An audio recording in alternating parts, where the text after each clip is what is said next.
Joseph Rainey was the first African American to serve in the U.S. House of Representatives. He was also the first member of Congress born into slavery.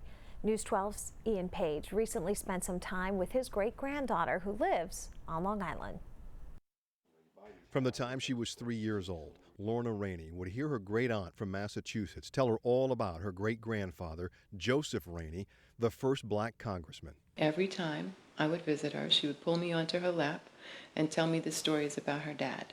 She would tell me about his accomplishments, and then she would end it by saying, "Lorna, you're going to be the one to tell the world about his accomplishments. It's going to be up to you to tell about his legacy." Lorna has done her part. Her house in Baldwin is full of pictures of her great-grandfather. She also has his silverware, passed down through the family for generations. This man who did so many great things, he's related to me.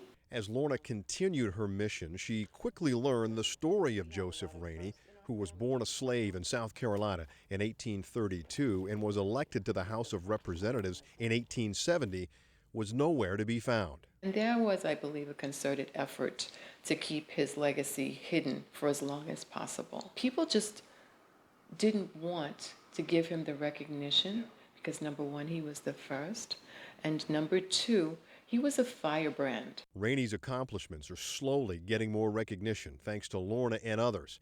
This exhibit is in the hallway at the U.S. Capitol, not far from a room now known as the Joseph Rainey Room, to honor Rainey's life, career, and legacy. His inspirational story may have been delayed, but not denied. Just knowing about him from 3 years old was enough to propel me forward and say, I'm going to be a trailblazer myself. And I have been. Ian Page, News 12. All right, Lorna is working on a documentary on her great-grandfather called Slave in the House. It will celebrate Joseph Rainey's tenacity, bravery, and political legacy.